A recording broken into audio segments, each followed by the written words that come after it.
Son muchas las desapariciones misteriosas que muchos conocemos, desapariciones que calaron muy hondo en la cultura colectiva, o desapariciones que ocurrieron hace siglos y que todavía son un misterio. Hoy empezaremos nuestra nueva serie en el canal sobre desapariciones misteriosas y empezaremos con una de las más sonadas, la mujer que se convirtió en leyenda, Amelia Earhart. Amelia fue una aviadora norteamericana y entre sus proezas figura la travesía en solitario del Atlántico, nunca antes realizada por una mujer, y el primer vuelo exitoso entre la isla de Hawái y el territorio continental de Estados Unidos, convertida en un ídolo nacional y en portavoz del feminismo. Su misteriosa desaparición en 1937, cuando estaba a punto de completar la vuelta al mundo por la línea del Ecuador, dio lugar a múltiples especulaciones y contribuyó a magnificar su leyenda. Amelia Earhart cursó estudios superiores en la Universidad de Columbia y completó su formación en los cursos de verano de la Universidad de Harvard. Durante la Primera Guerra Mundial sirvió como enfermera en un hospital de campaña canadiense y posteriormente trabajó como asistente social en Boston. Earhart saltó a la fama cuando el 17 y el 18 de junio de 1928 se convirtió en la primera mujer en realizar como pasajera la travesía del Atlántico en un avión comandado por los pilotos Wilmer Stultz y Louis Gordon, que recorrió los 3.200 kilómetros que distan entre Terranova y Gales. Ese mismo año realizó varios vuelos en solitario a través de Estados Unidos. En 1931 contrajo matrimonio con el afamado editor y explorador George Palmer Putnam,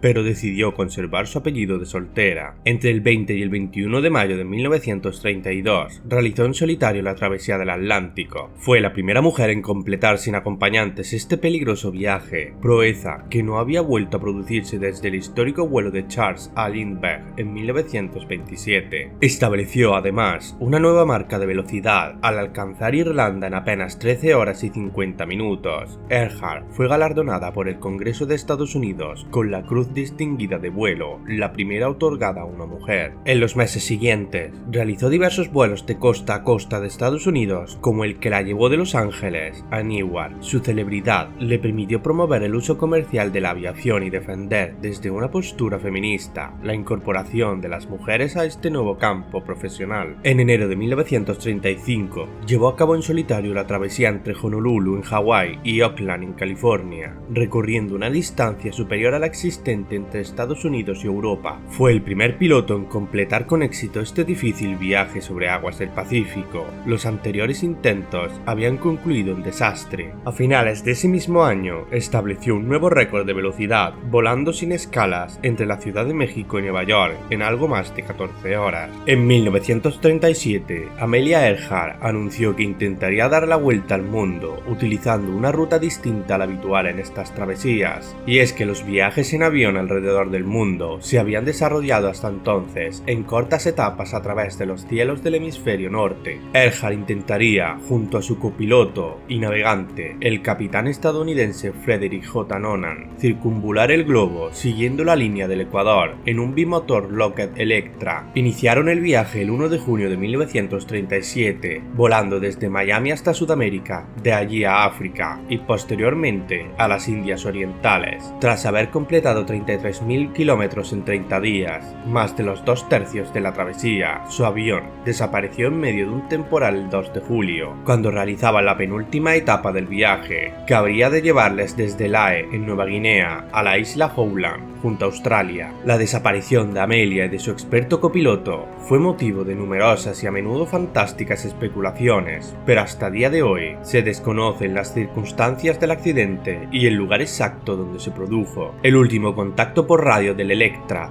fue con un guardacostas de la isla Howland, al que Earhart comunicó que todavía no divisaban la isla y que se estaban quedando sin combustible. Al conocerse el accidente, el gobierno de Estados Unidos destinó grandes recursos a la búsqueda del avión y de sus tripulantes, aunque sin ningún resultado. La conclusión oficial fue que por falta de combustible, el aparato cayó sobre el Pacífico antes de llegar a la isla, pero la búsqueda de pistas continuó después, de la mano de diversos organismos e investigadores, y prosiguen nuestros días. Los guardacostas y la Armada estadounidense rastrearon la zona en barco y en avión durante 2 semanas. George Putnam, el marido de Earhart, contrató a marineros civiles para seguir escrutando los mares. Durante años, numerosos entusiastas han buscado señales de Earhart y de su avión en las Islas Marshall, en Saipan y en las profundidades marinas. Hace más de 20 años, Nauticus, una empresa de Hanover, en Maryland, que realiza búsquedas en las profundidades de los mares, entre otros servicios de búsqueda oceánica, lideró una partida para localizar el avión de Earhart, donde se cree que se estrelló en el Océano Pacífico, cerca de la isla Howland. El presidente de Nauticus, David Jordan, dijo en 2003 que a partir del estudio de factores como las transmisiones de radio entrecortadas de Earhart y lo que se sabe acerca del suministro de combustible de la Electra, él y sus colegas habían acotado un área del océano en la que creían que finalmente encontrarían la tumba submarina de la aeronave. En marzo y abril de 2002, la empresa utilizó un sistema de sonar de alta tecnología para buscar a gran profundidad a lo largo de 1.630 kilómetros cuadrados del lecho oceánico cerca de Howland, pero desgraciadamente no encontraron el avión ni en dicha expedición ni en la misión siguiente en 2006. Más adelante, en 2009, un equipo organizado por el White Institute for Discovery rastreó un área de prácticamente la superficie del estado de Delaware al oeste de Howland con la ayuda de robots para aguas profundas. Aunque la expedición no desveló ninguna pista, el optimista Ted White, presidente del instituto, declaró que sus resultados eliminaban miles de kilómetros cuadrados para futuras búsquedas. También el Grupo Internacional para la Recuperación de Aeronaves Históricas, o TIGAR por sus siglas en inglés, estuvo investigando la hipótesis de que Earhart y Noonan aterrizasen su avión en la isla Nikumaroro, un pedazo de tierra al suroeste de la isla Howland, al no poder encontrar su destino. Los investigadores basaron su hipótesis en las últimas transmisiones de radio de Earhart. El mensaje de radio sobre su línea de posición fue la última transmisión confirmada de Earhart, pero los operadores de radio recibieron 121 mensajes durante los 10 días siguientes. De ellos, al menos 57 podían haber sido del avión de Amelia. Las estaciones inalámbricas obtuvieron orientaciones de dirección de 6 de los mensajes, y es que en la época en la que desapareció Earhart, la marea de Nikumaroro era especialmente baja, lo que dejaría al descubierto una superficie coralina a lo largo de la orilla, lo suficientemente plana y larga para aterrizar. Si Earhart logró mandar alguna de esas 57 transmisiones por radio, el avión podría haber aterrizado relativamente intacto. Los investigadores del TIGAR tienen la teoría de que Earhart y Noonan enviaban señales de radio por la noche para evitar el abrasador calor del día dentro del avión de aluminio. Pero finalmente, la marea se llevó a la Electra al arrecife y quizás se hundió o se rompió debido al oleaje,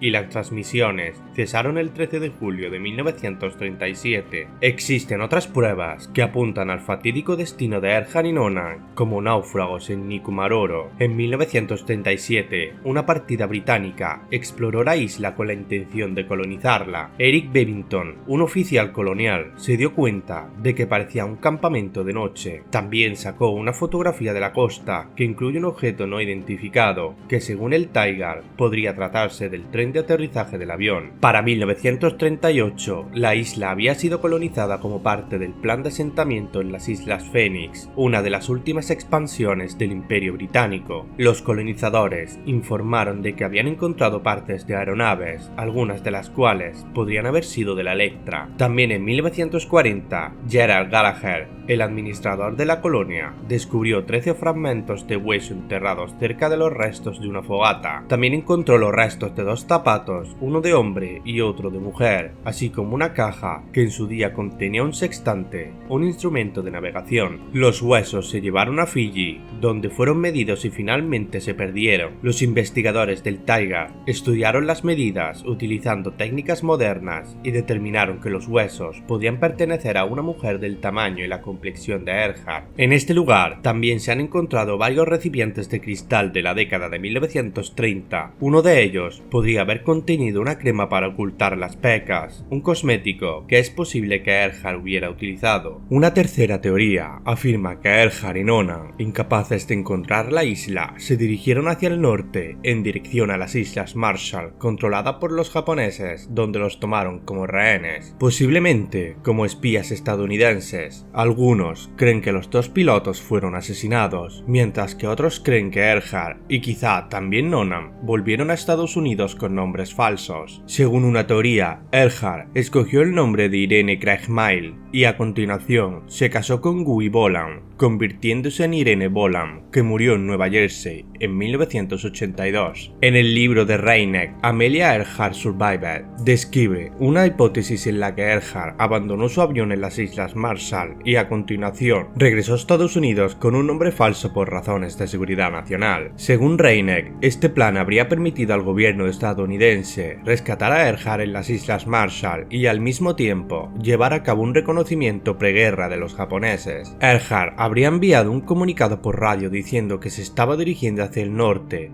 El mensaje fue interceptado y los japoneses la hicieron prisionera, o esto al menos, según la opinión de Reineck. En los últimos años, el profesor de ciencias del instituto y entusiasta de Earhart, Dick Spink, ha tomado el relevo a Reineck, recopilando historias orales en las Islas Marshall que, según él, son la prueba de que Earhart y Nona aterrizaron en un diminuto atolón llamado Mealy, y es que al parecer eran demasiadas personas en las Islas Marshall que contaron una historia demasiado coherente como para descartarla. Ellos decían que aterrizó en Mealy y que sus tíos y tías, sus padres y abuelos saben que aterrizó allí. Aún así, el Electra, el avión de Amelia, era de un tipo que, según muchos expertos, consumía demasiado combustible por hora para que pudieran llegar hasta estas islas. Y a pesar de todas las teorías que se tienen sobre su misteriosa desaparición, parece que hasta que los restos de Earhart se descubran en el Pacífico, el misterio que rodea su desaparición seguirá invitando especulaciones de todo tipo. Pero vosotros, ¿qué pensáis? Dejadnos saber vuestra opinión en comentarios. Gracias por estar otra semana más. Recordad que si queréis ayudarnos, podéis darnos un like y compartir el vídeo para que llegue a más gente. Nos vemos la semana que viene. Mucha suerte a todos, queridos amigos.